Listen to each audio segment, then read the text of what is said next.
It took a lot of courage to write about those things. At some points, I thought to myself, is this too controversial? Will this bring criticism? Welcome to the Rethink Desi Reframe Series podcast, where we highlight the voices and experiences of change makers working towards social equity within the South Asian community.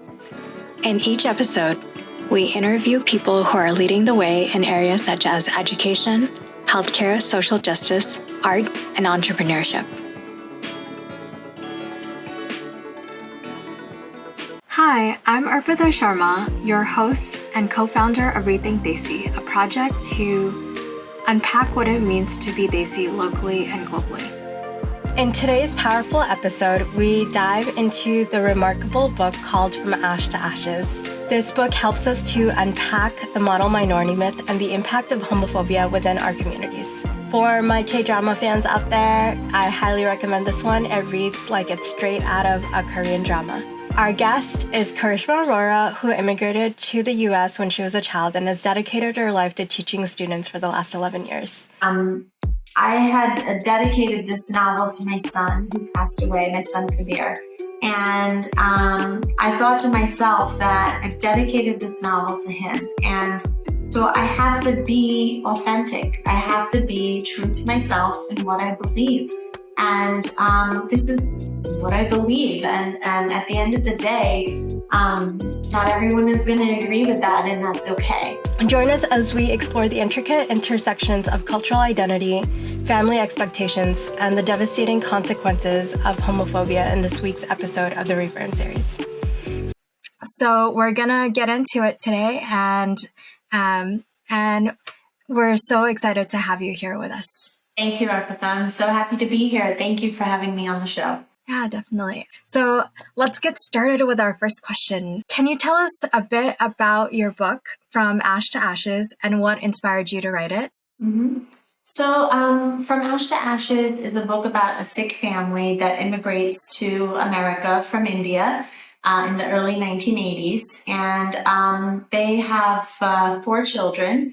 And the story really delves into the family turmoil and when a tragedy hits the family. And I don't want to give it away what the tragedy is, but I'll say this much, that there is a loss in the family. And so all of the characters are grappling with this loss and with their grief. And they're all trying to cope in different ways. But the theme of the book, there's multiple themes in the book.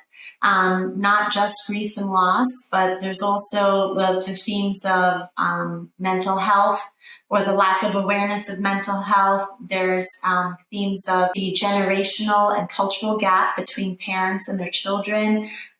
There's also themes of forbidden love, this idea of inter-religious and intercultural marriages, and the taboo of these topics, as well as the topic of homosexuality, which is something that is not often addressed in South Asian literature.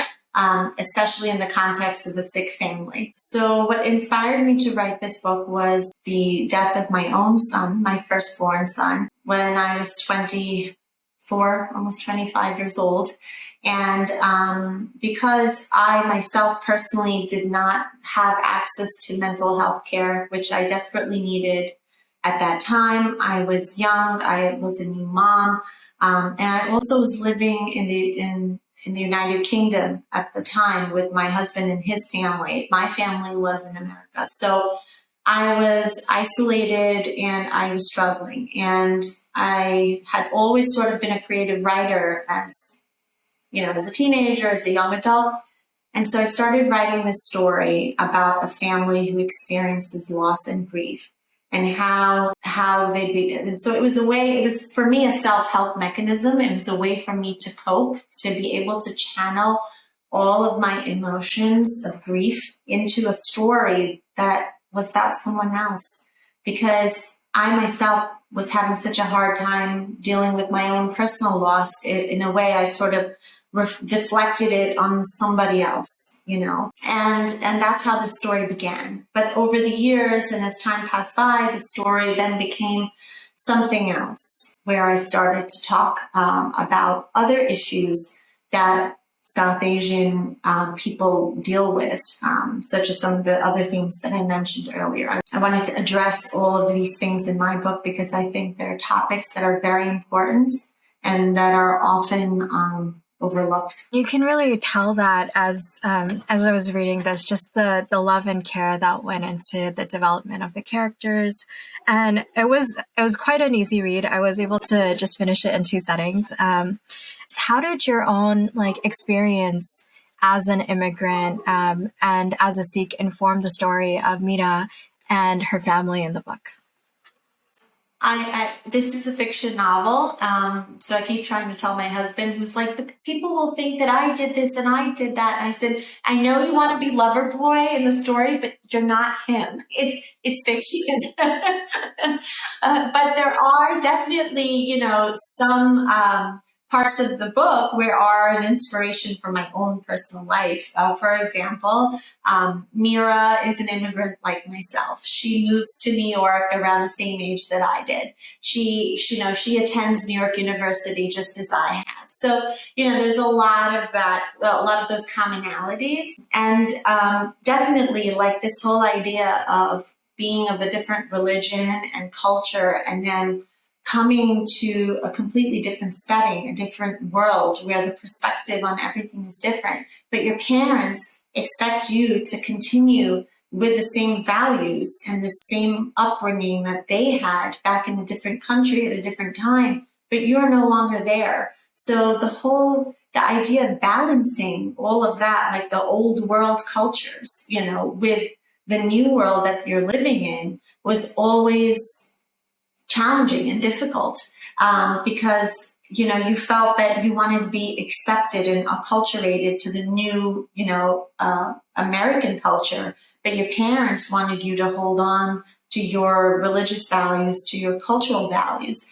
And so there were always blocks that were put on your freedom. There were boundaries you could not pass. There were so it was so definitely Mira experiences all of those things that I experienced as being an immigrant. I wasn't born here. My parents were not raised here. It's very different for my children who are born here and their mothers already acculturated to American culture. So their life and their challenges are very different from mine. I think a lot of those struggles, just as someone reading the book, I could place myself in pieces of Mira, and I think many people will be able to do the same. I think part of the challenges when you come here as a new immigrant are those cultural challenges of whether to assimilate or whether to maintain certain parts of our cultural identity, and that struggle can be so challenging based on kind of your history and where you come from. So I appreciate you grappling with the tensions of those pieces in the novel. Thank you.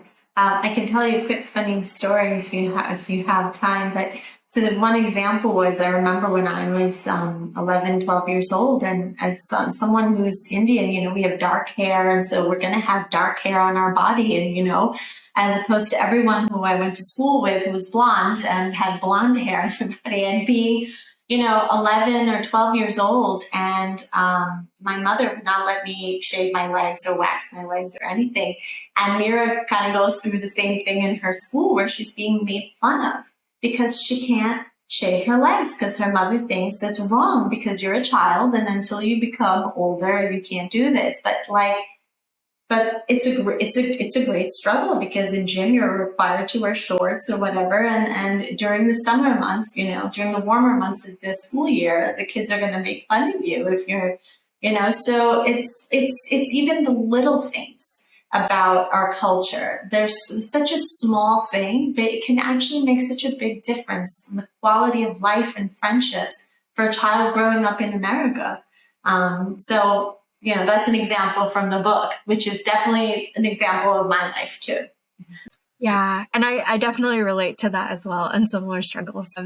I didn't feel bullied, but I definitely felt different. And I think that piece really carried over and touched in a a pretty deep way. So I can only imagine kind of the depth of the challenge you faced in writing a story like this, because there are so many emotionally charged topics in the novel, and to try and bring to light the humanity of the characters in these spaces and the struggles that they face and the decisions that and really the choices that they're given.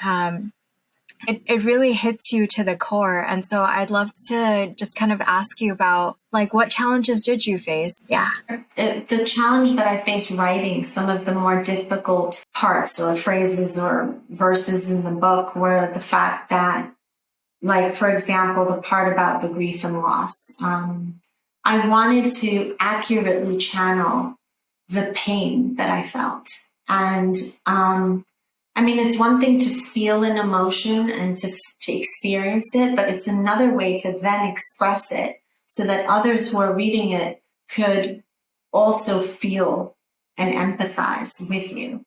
And so that was definitely a challenge. And oftentimes I found myself using analogies to really, and visual analogies. I think I find with my writing that I'm a visual person, so I needed to see it in order to express it. And so it took a lot of time and focus, but I think I was able to relay in a way my thoughts and emotions and feelings, because I wanted to show, one, the grief that I was feeling, and two, in terms of the other aspects of the other characters, I wanted to show the conflict that they were feeling, the internal conflict, the voice in their head that was saying one thing and then what their heart was saying, and how they were in a way stuck. They were stuck in life in places where, they didn't have choices. Their choices were very limited. And so it took a great deal of courage for them to say, how are we going to overcome these obstacles and be true to ourselves? How are we going to find a life where we can be true to who we are, given the intolerance that they were facing, and not just by others on the outside, which they were facing as well, but within their own family and within their own culture and community and society. And I think a lot of young people and others, they have faced this. So it was challenging, but I wanted to make sure that those emotions were expressed, that they were understood. Yeah. I'm so glad you shared that. And I think for myself as a reader, when I was seeing the characters really grow in the novel, I think that was really powerful for me. I think especially the women, I think they started off kind of really feeling like their lives were predestined for them in some ways. And then as they continued throughout the novel, they actually gain more self-confidence, and they begin because of like the friendships, the relationships that they have in their life, they develop the courage to actually stand up for what they value and be able to respond to their parents, which can be so difficult when you're coming from a culture where one set of expectations has been like doled onto you, and being yourself really requires taking that identity off and saying, who am I as an individual? What do I stand for? Yes, definitely. Beautifully expressed. That's right. That you're right, how you said it, that how do I take the identity that I've been given and shed it to really be myself, to be who I am. So yeah. So it was definitely a lot of growth in this. And can you talk about this theme of cultural identity and the clash between the traditional values and the modern culture in the book, and how they relate to your own experience as a person of color living in the United States, and also in your past because of the living previously being an immigrant in the UK? I think the characters in the book well reflect my own experience as an immigrant who, you feel trapped because in one way, your parents, in fact, want you to accept certain parts of Western culture, but not the parts they don't approve of. So it's always like it's always finding a balance, like how far can I go with this, but I can't go this far. And so you see that in the book where there's a point where Mira is at NYU and she is living on her own. But of course she's required to go home on the weekends because, if there's no class, then there's no reason for her to be there. So there's that aspect. But at the same time, there's a part where her parents say to her, we want you to come home. We don't think this is a good idea. And look what's happened to so-and-so. And, this whole idea about giving women freedom is dangerous, could only lead to some sort of immoral behavior or some sort of, tragedy or shame, or bring shame upon the family. So they try to bring her back. And, but then it shows, like you said, her growth.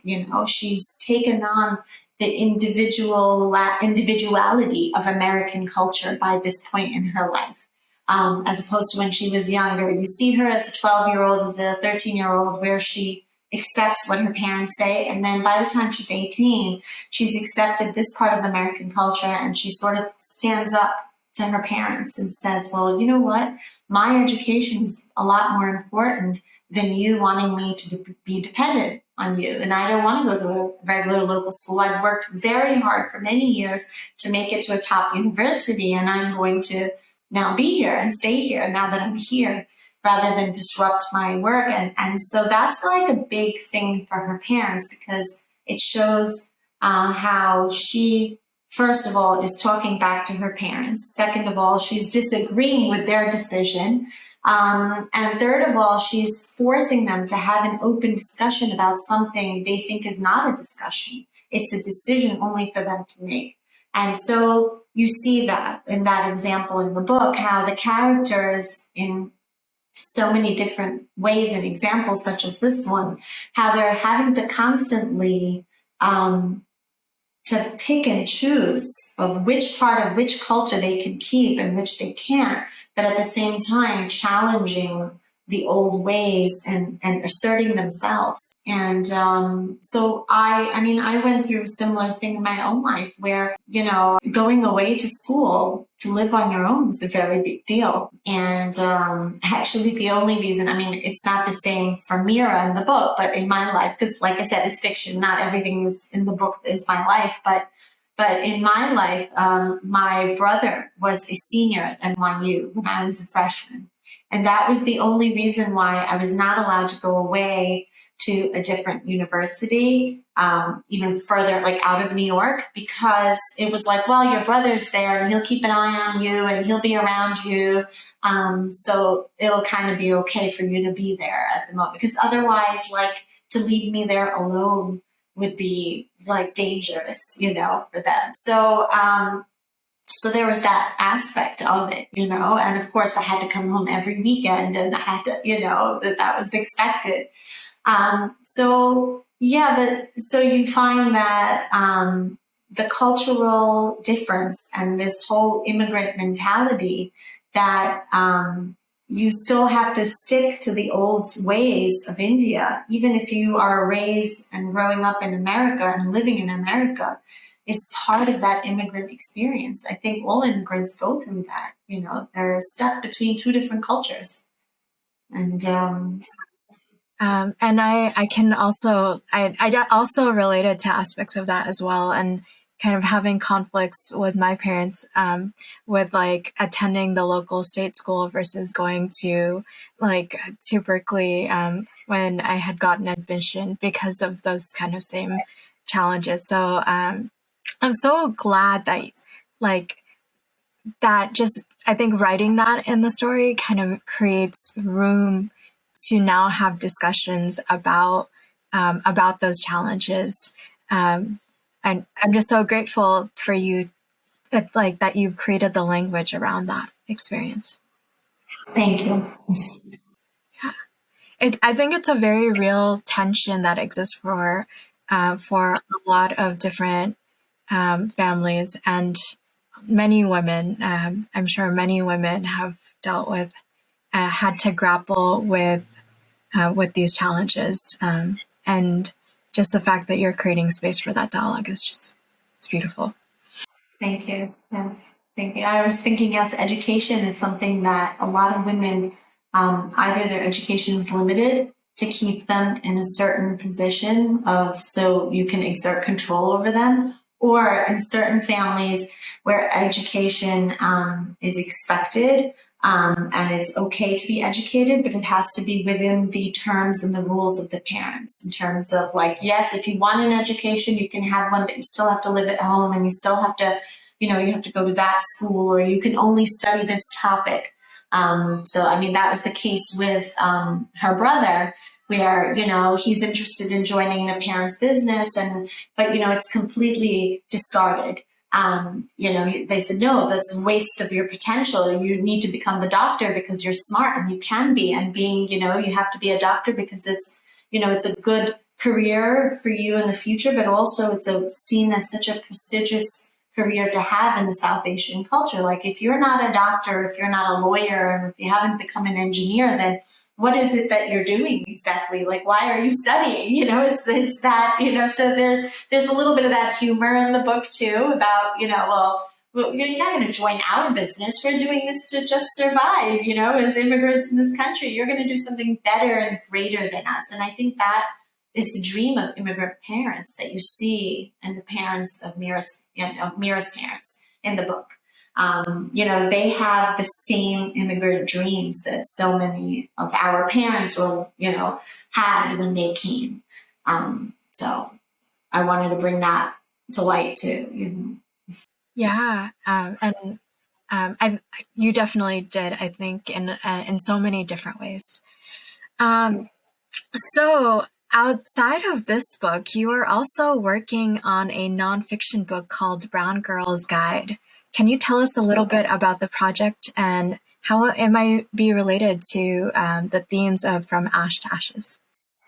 Well, it definitely has themes related to From Ash to Ashes, in terms of like what the women faced in the book, in terms of just being made to feel different because because of who we are, of our skin color, of our race, our religion, our ethnicity, and also topics of and I started writing this book as just a series of short articles of things that I experienced as a woman, and not only just as a woman, but as a brown woman, in terms of what I experienced sending my own children to school, and when they were younger, when my boys were younger, how there is a certain part of society, it doesn't matter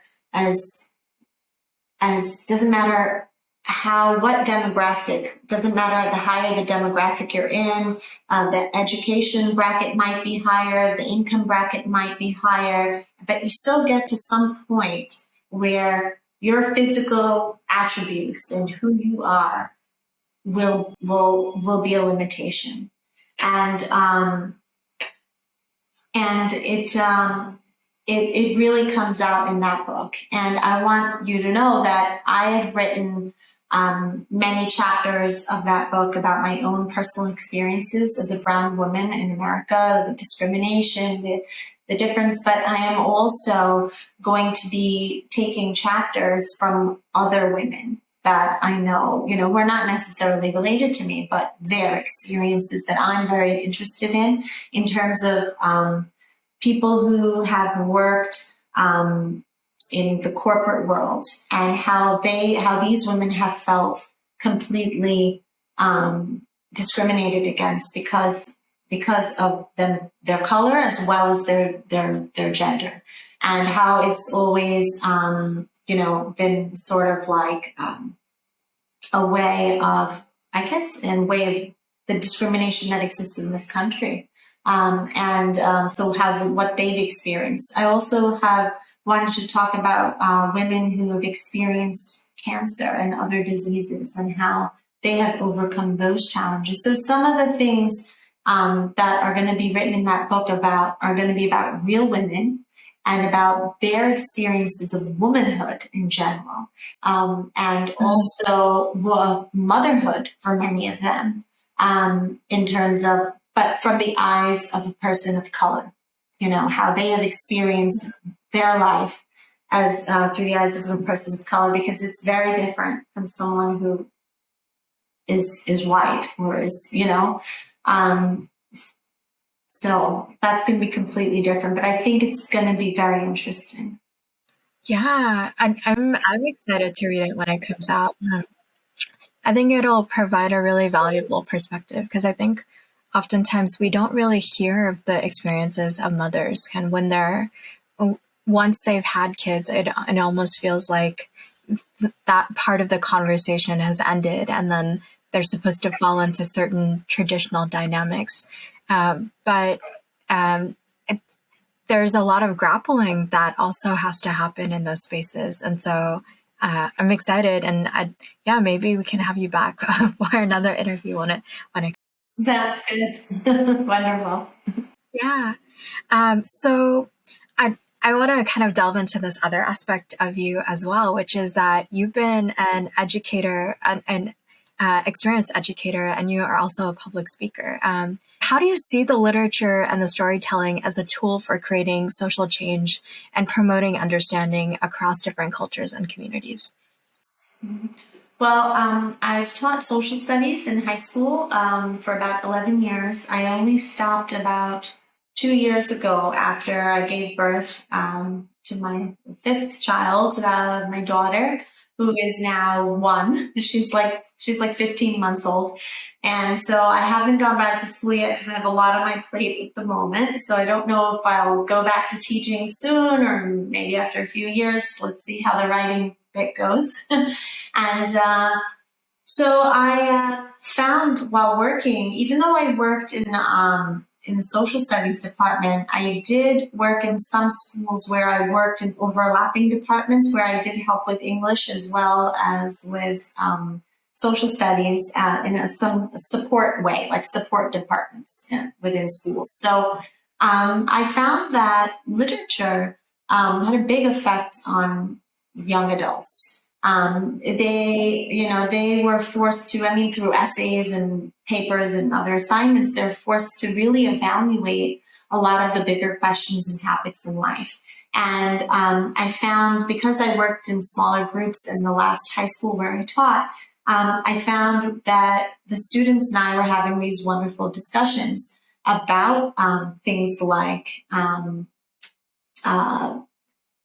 about homosexuality, for instance, about, the questions of coming from a home which was a traditional culture and then, trying to fit in with the school culture. And, because a lot of those kids were of Asian background, they weren't so much South Asian, but, I had a lot of students who were Chinese, who were Persian, who were, from Hispanic, Latino. And so they were going through a lot of the issues that come up in my book, which about where they were sort of felt torn, between their family's expectations and the American culture that they were living in. And so I definitely think that literature, books are a real way to connect to young people and the young adults, because I think it does resonate with them, and then they're able to, in a way, find hope from a lot of these books. So in that way, I think my story will be a wonderful tool in giving the message of perseverance, of hope, of triumph, regardless of the, how bad your circumstances might be, or regardless of the obstacles you may, come into, you may have to face. At the end of the day, there is a silver lining in the cloud. If find the positivity in your experience and try to overcome those challenges. So that's the message of the book. And so I think it can be a great tool. All literature can be a great tool in helping anyone, whether they're young adults or adults. I mean, I have been recently reading novels of like other writers whose cultures I really didn't know anything about, and I have been enjoying reading it so much because I am learning so much about another culture. And I was thinking in my head, like I had some idea, but I didn't realize, for instance, in this specific culture, how repressed women really were. Like I did not understand the extent to the oppression until I started reading this book. So I think that regardless of who reads my book, whether they are South Asian or whether they are Sikh or whether they are, whoever they are, I mean, they could be Chinese, they could be Latino, they could be Greek, they could be from anywhere. And I think they'll be able to resonate with it because the themes in the book are universal. They're part of the human condition. They're not just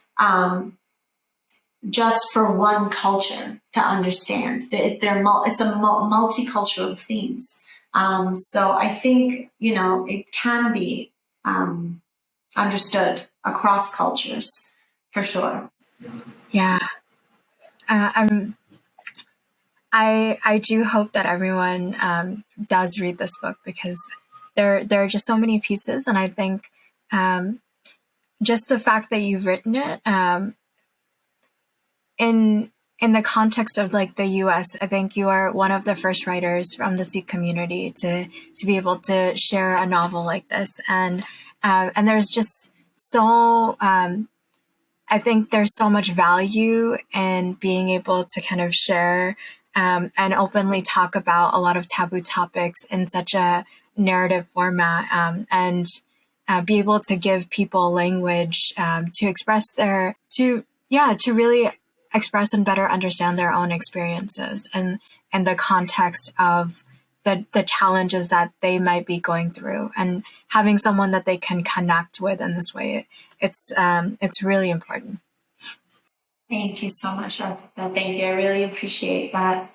I appreciate you seeing that, and seeing that from the book, because that was that was the main message. I wanted to bring up everything that divides us, because I just feel like the world has become so full of hatred and intolerance and divisiveness amongst each other. And I wanted to bring up all those issues that divide us. But at the end, I wanted to leave the reader with the message that is all that really important?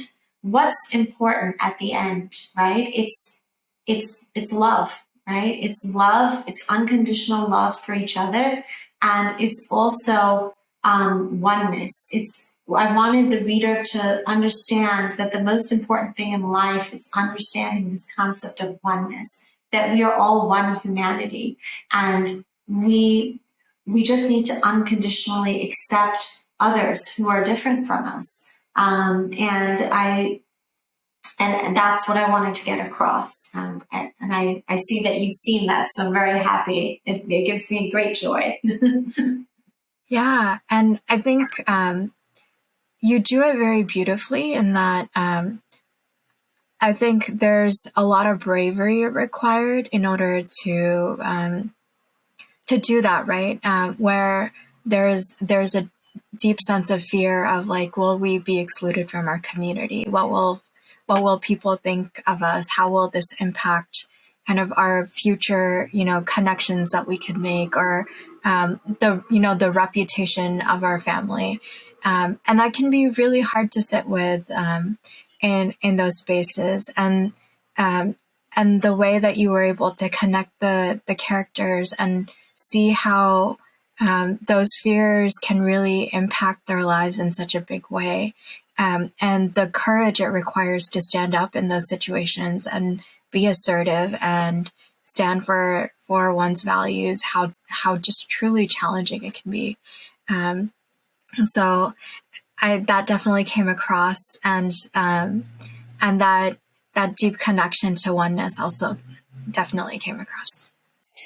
Thanks. Yeah, it was. It took a lot of courage to write about those things. At some points, I thought to myself, "Is this too controversial? Will this bring will this bring criticism? Will it?" But then, at the end of the day, I had dedicated this novel to my son who passed away, my son Kabir. And I thought to myself that I've dedicated this novel to him. And so I have to be authentic. I have to be true to myself and what I believe. And this is what I believe. And at the end of the day, not everyone is going to agree with that, and that's okay. But I wanted to put those things out there. I wanted to bring up those topics that are often hushed and looked down upon, because I think there are people who struggle with it, and I did want to be a voice for them. Yeah. And I'm really glad you did, and I really hope folks read this and just take away a lot from the characters and the story. So my final question for you is, what advice would you have for aspiring writers, particularly those who may be grappling with the similar themes of loss and kind of the conflicting identities and how they're shaping their own experiences and cultural displacement in their own work? Would you have any advice on ways that they could deal with those things as a writer? I think my advice to any writer who is writing about these things, about these topics that you just brought up, I would say to them, writing is a very powerful tool. But as a writer, if your authenticity is not there, like, the reader can see it. They can feel it. I think the most important thing about being a writer is to be your authentic self, because because your authentic self is going to come through in the writing, and it has to be genuine. So don't shy away from something that you want to talk about. Don't feel afraid if it's something you want to say but you think others will disagree with. Write fully, with freedom. This is our tool to finally freely express ourselves, and then to hold ourselves back because you're worried about other things that, might be like a consequence of something that you've written. That's going to limit your creativity. It's going to limit your writing. So go with the flow. Go with what you feel. I mean, this is, at the end of the day, an artistic expression. You're not going to tell a painter you have to paint within those lines. Otherwise, it's not a good painting, So it's the same thing with writing. Be true to yourself. Be true to your experience, to your thoughts, to your perspective, and there will always be someone who will pick it up and it will go straight to their heart, as long as you are your real self. So, hi guys. Thank you so much for joining us today. And folks, please check out this book. I will link it in the description below. So please do check it out. And we'd love to connect with you soon when your next book comes out. Krishma. Thank you so much. I really enjoyed being here and talking with you, Arpita, and I look forward to being here again. Thank you for joining me for today's conversation with Krishma Aurora, the author of From Ash to Ashes. If you would like to read From Ash to Ashes or check out more about Krishma, please go to the link provided in the show notes and the caption. If you learned anything from this conversation or are enjoying this podcast, please subscribe to our YouTube channel. This is a wonderful zero-cost way to support us. Also, please subscribe to the podcast on both Spotify and Apple. And on both of them, you can leave us up to a 5-star review. If you have any questions that you would like to ask me about the podcast or guests you would like me to have on in future episodes, please share them in the comments below or send me a DM on our Instagram account, Rethink They See. And with that, have a beautiful day, folks.